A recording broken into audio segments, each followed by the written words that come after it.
Periscope. Hello, Facebook. How are you doing? We got Facebook. We got More United's Facebook. We got my Periscope. Hello, everybody. How you doing? This is Bess. Hi. She's the boss of More United. You're the boss of the most successful British political crowdfunder in history. How does it feel? It feels great. And we've had such good support so far. Really, really keen to go further, go bigger, but it's a brilliant start. Just Definitely. 2 weeks. We raised £100,000 in just 24 hours. £100,000 in 24 hours. Yeah. Now we stretched out. We're now 160,000. We're doing really well. I will be tweeting out links to how you can get involved and explaining what on earth we're doing here. Basically, what's the mission here? This is the fight back.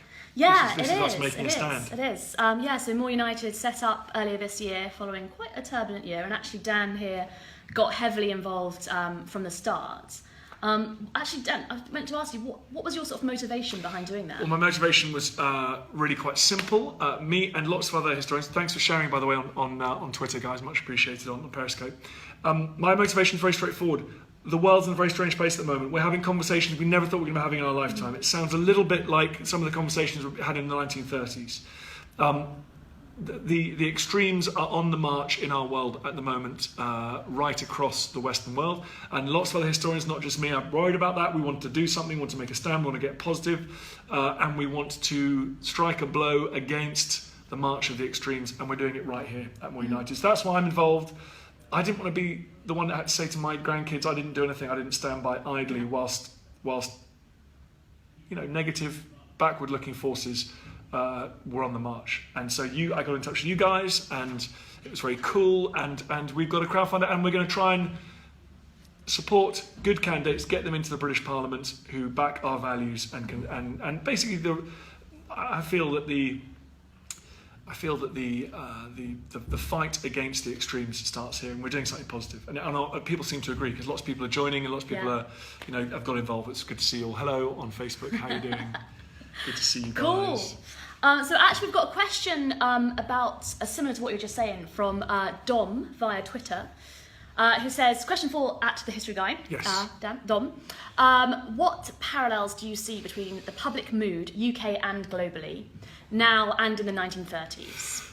Well, it's really important not to get too crazy. The 1930s clearly, there was an enormous depression, then there was the descent into dictatorship, and the most appalling war humanity's ever fought.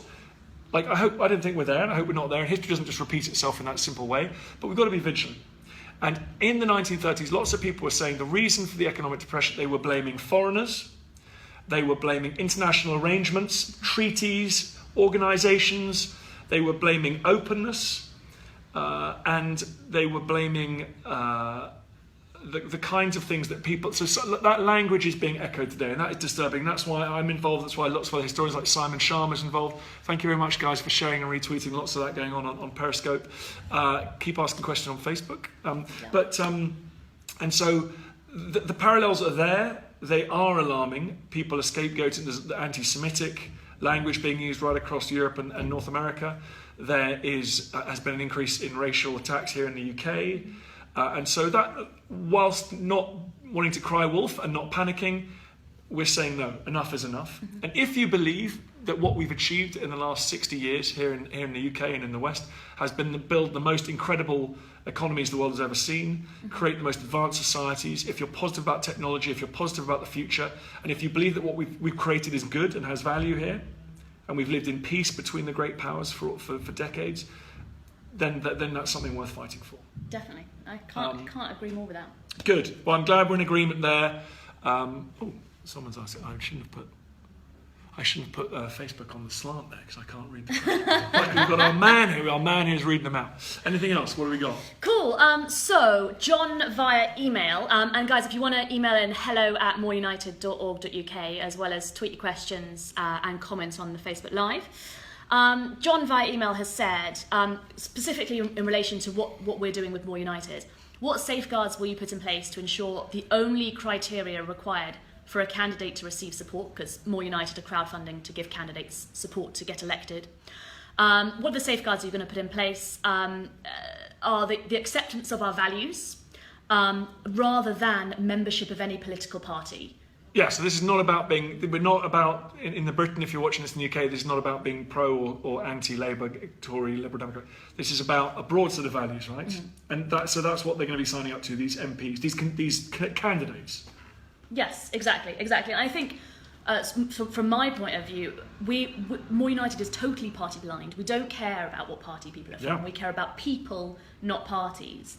And the sort of tribal lines that have been drawn in British politics are quite artificial, really, and I think most people don't feel that reflects how they want to engage in politics. I wouldn't want to join a political party. I find they don't really speak to me, but I'm an activist. I want to get involved. I want to help, and so that's what really attracts me about you guys, is that you were saying, look, we're going to work to get really good people into Parliament and of whatever party they're from. If they want to get involved with our values and they embrace our values, we will give them the support with this huge amount of money we've crowdfunded, everybody. If you've just joined us, with a record British political crowdfund in history, well over £150,000, and that money, every penny of that, right? Every penny of that. Every penny of that in small donations is going to candidates who embrace our value in the next election of any political party. Because the fight back starts here. The march of the extremes is going to stop right here in this room. This is the resistance. This is the first broadcast. What else? So actually on the money question, Ellen via email has said, so you're raising money through the crowdfund. What are you planning to do with the money? And obviously you've mentioned that 100% of the money, small donations that we get, will go straight to candidates, not for operation costs for More United. Not for her salary. You are working for free. Yep. Bess is working for free. She's volunteering here. So please give us your money. Every penny of that will go to the candidates. Candidates. Yes, candidates and MPs who we want to help get elected. But in what form is that going to take? What we're going to do with that money? Right, so I guess what we're going to do, right, is we're going to identify, in the UK, we're going to identify marginal seats which are winnable, where you might have a candidate that is, we believe, is really, really positive about the future, really positive about open Britain, really positive about internationalism, really positive about everything that we've built as a society over the last 30 years. 100 years, and where there is an opposition candidate, perhaps, who we think it would be good to keep out of Parliament, basically, and we are going to support that candidate with money and with resources, because you've worked in politics, I haven't, but I've learned money is vital in politics. Money is very important. Money speaks in politics. But you can make a difference in marginal seats. Actually, a small amount of money can make all the difference between winning and losing. Yeah. So that's why it's so important. So in a marginal seat, today in a marginal seat, what would 10 grand, would that make you a big player in a marginal seat? Oh yeah, absolutely. Really? Yeah. So we have got already this nice big war chest. So we are going to make a difference in some seats. If the election was tomorrow, we could now make a difference. At the moment, between 10 and 20 seats, yes, we could make a big difference. 10 and 20 seats, you heard it here, everybody. What party wins, though? We vote. Oh, that's not, yeah, it doesn't. Keep asking your comments, everybody, asking your questions. So we are going to make a difference next election. We're going to ensure that there's 10 or 20 MPs embracing our values in the next Parliament of the United Kingdom. And that's with the money we've already raised. If we raise more, that's just more candidates we can support. Guys, please go online and raise. Hey, have we got any? Check the crowdfunder total. I can give you a live Please go to the crowdfunder. It's Do you know what someone said? I voted Brexit. I totally. We love people who vote Brexit. We've got no problem. We're not trying to reverse Brexit. But what we are trying to say is, let's have a Brexit, but let's try and ensure that the march of the extremes that we are seeing now. Okay, so we're at £159,000 right now. Can someone please? Let's go to 160. Come on. Let's get crowdfunder.co.uk/more-united. It's really catchy. It's a really catchy shortcut. And we're tweeting it out now, but don't stop watching this, or do stop watching this and then donate and then come back. No, listen, we totally accept the fact people have voted. That's absolutely fine. What we're really worried about is the descent of our popular discourse, of our political discourse, into extremist language. We have got links with all sorts of people across the political spectrum. And what we all want to do now is gather together and fight for a liberal, progressive, centrist future, which we can all rally around. Exactly. And the question on Brexit, yeah, absolutely. Obviously millions of people voted Brexit, but More United, its name is about us coalescing around the things we're united by. We don't care about the divisions, but what does everyone agree with? And that's sort of what we're here to do. Yeah, let's remind ourselves. I think what was distressing about elections elsewhere that we've seen in the last few months is there was a lot of negativity around about everything that we've achieved as societies, about everything that the people that we've become. And we don't believe that. We believe that actually society is pretty amazing. We've got big problems we need to solve. We can solve them by working together, and we can solve them by going with the grain of history, by making our societies open, tolerant, progressive, positive about technology. That's how we feel we can bring about change. And there are people in all the parties in the UK and all the parties elsewhere, frankly, that agree with us. So this is not a partisan point. So, like I say, we're on crowdfunder. It's been a record so far. We're going to get to 160,000 tonight. Let's do it. Any other questions here? Let's see. Actually, there's quite a relevant question from Simon via Twitter. Who picks the candidates we support? Okay, you're in charge of this. You're the boss. How do we do that? Okay, so we have a 3-stage selection process for any candidate we're going to support. Doesn't matter, as we've said, who your party is at all. That we don't look at that. We look at, will you stand by More United's values, and will you do so publicly? We look at, can you win? Is there a chance that you'll actually get elected? Because whilst it's very lovely when people stand in places and say can't win, we want to concentrate our resources on the areas where we can to make the biggest difference. And number 3, and this is the most crucial thing, if you donate to More United, you will get a vote on every single candidate that we support.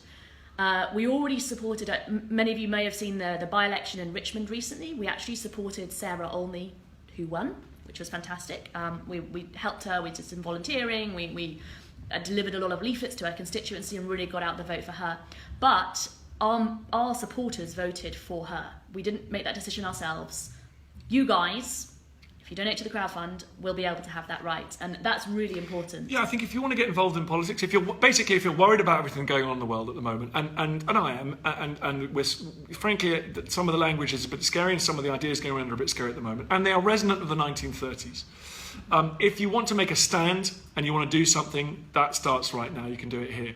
You don't have to join a political party. You don't have to sign up and join all those kind of slightly strange people and go to those annual conventions. What you can do is you can donate to us, and we will channel every single penny of that money to progressive, centrist, positive candidates in the next general election here in the UK.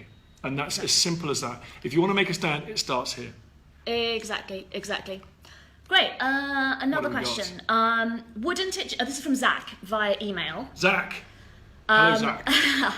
Wouldn't it just be easier if More United stood as a political party rather than supporting candidates? And is that the plan for the future? Well, that's a good question. I mean, I don't know about you. I don't think it's good at the plan, really. It's not the plan. No, okay, that's not the plan. Yeah. We could start a political party, but it would get wiped out. It would get wiped out. There'll be no chance. And actually, and I keep going back to this with lots of people I talk to about More United. We don't care what party people are from. It doesn't make any difference to us. Yeah. I think that the party system is important, and parties have a really big role to play in training candidates and councils and all sorts of things that we don't really want to get involved in. But they are a bit artificial. They're really rigid, and there are lots of people in different parties who actually agree with each other, and there are lots of voters and lots of people who like a bit of that party, like a bit of that party, like a bit of that party, and don't want to be restricted by one. So I don't think there's a need for us to become a political party, and I wouldn't want that. That's not the way I want to do things. I want to be disruptive. I want to try and do things differently rather than trying to do the same thing that we've done previously, because it hasn't really, it's worked sometimes, but it hasn't really worked that often. So best people are saying exactly on the Periscope. That's great. Kit now. That's great. Perfect. Perfect. I'm someone from Alaska. Hey. Hello in Alaska. How are you doing? We're going to roll this out internationally one of these days. What have we got? Any comments coming in now? Nothing on the perfect. On the Facebook. There's another one that's in the document that's on. Okay. Mark via Facebook. Mark. How do we counter a lurch to the right in the UK when so many people feel left out of mainstream politics and ignored by the main parties? Well, that's a big part of what we're doing here. Whether it's we are seeing politics around the world. There seems to be lurches to the extreme, all sorts of extremes. And what we're doing is we believe we want to start the fight back. We think that Of course, there's big problems to solve. There's great challenges our society has to solve, but we can solve them better if we work with the grain. If we work on rather than radical, revolutionary, crazy new ideas. If we're focusing on what we've done well in the past and what we know we can achieve. So how do we counter it? Is basically what we're doing now. We're gonna identify in marginal constituencies where there may be a race between someone with quite extreme views and someone whose views we share. We're going to give that person we share the views of, the support, the money, the volunteers, the muscle that they need to get over the finishing line. It worked in Richmond upon Thames, Yep. where a candidate that shares our views defeated a candidate who, to be honest, had run a fairly negative and pessimistic and, I think, dog whistle campaign in the London mayoral election in particular. And so that worked there, and we hope that will work elsewhere as well. Look, we all accept it's not ideal, but we've got to do something. You know, we've absolutely got to do something here. We cannot sit back and let what we're seeing in Holland, Austria, Eastern Europe, America, France, you know, take you know, just march on unopposed. And so we're here. She's working for free. We're asking you for money. Like, you know, we're not the Republican. You know, we're not a highly funded party here, but we're trying to do something. We're a bunch of citizens. We're trying to do something, and we're trying to do it digitally. And we ask for your help, and we're very grateful. Yeah, fantastic. I think on that note. Okay. Got a couple more if you want to. Okay, Oh, let's couple more monitor. questions. Couple more questions. Yeah. I've turned my head sideways. We've got a couple more. So, Paul on Facebook wants to know, do you think people nowadays are too quick to look for easy answers to complex problems? I assume that means complex political problems. Yes. So if you didn't hear that, are people too quick to look for easy answers to complex problems? Yeah, of course. And people are hurting. Quality of life. There are quality of life issues. There's equality issues. There's education and health issues. We've got to get these sorted as a society. But what we can say, looking back at the past, is demagogues coming in with big slogans and big ideas that are based not on fact but on just, well, the opposite of fact. They're not the answer, right? So they're not the answer. So what we've got to do is try and work. We're here to try and make sure that discourse, we're going to get reform, we're going to get improvements in public services, we're going to make our societies a better place. We're going to do it on evidence, using fact, and on reason and on compassion. Yeah, I agree. And I think part of what Paul is saying is about sort of just easy solutions to complex problems. I totally get that. But what we've seen in the last sort of 5-10 years in the UK is a massive disruption of some really big established industries. You know, look at Uber and taxis, looking at social media, looking at the way people interact nowadays. And they've disrupted so many different areas. But one thing that startups haven't really done is politics. You know, politics has stayed the same for so long, and there's no reason it has to be like that, other than that's the way it's always been. And for me, that's not a very good answer. So you know, there are solutions to the things that we're trying to achieve, and part of what we're trying to do is just do something completely different. Yeah, we're trying something different. Now, there was a comment on Periscope there, which I think is a really important one. I'll just jump in if I may. It said people are at rock bottom. They think they've got nothing to lose. And can I just say as a historian, if you think you're at rock bottom, we're not at rock bottom. I mean, I think that's absolutely the point. I think there are people telling you you're at rock bottom because it makes it boosts their credentials, it boosts their vote. We are not at rock bottom. We live in an absolutely remarkable society. You can walk into a hospital and have your heart and lungs taken out and replaced with somebody else's for free in the UK. That is not rock bottom. The 5th century AD was rock bottom when the Anglo-Saxons arrived. That was really bad century, right? You didn't want to live during that century. Trust me, okay? So this is part of what we're trying to say here. We're optimistic about the present, we're optimistic about the future. We've got big challenges and we're going to face them together if we focus on what unites us, one that divides us. We're not going to overcome challenges if we blame outsiders, if we blame international arrangements, if we blame foreigners, and if we blame technology. We're going to use all of these things to try and solve the problems that we've all got in front of us. So we've had one over email from Andy. Does More United plan to get involved in county and town by-elections? So question. I might not have heard the mics. We've got Andy on email. Thank you for asking, Andy. Are we going to get involved in county and town by-elections? So local by-elections. Very good question. I think to start with, we're absolutely focused on parliamentary elections. We will look as we get bigger and donate to the crowdfund if you want us to get bigger. We will potentially expand to other areas, but for now we just want to focus on parliamentary elections because that's where the big decisions take place. If we can get some better bunch of people elected into Parliament, actually, that could really change the direction of the country. That's right. That's what it's all about, guys. I think we're bringing it to an end. It's just as lots of people are on Facebook. Please, guys, go to the crowdfunder on the More United crowdfunder page. We'll tweet and Facebook out that page.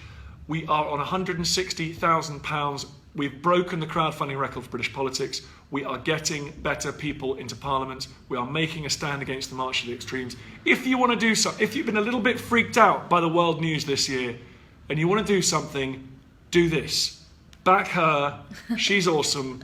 The resistance starts here, guys. So thank you very much for joining us. And we'll do this again. Definitely.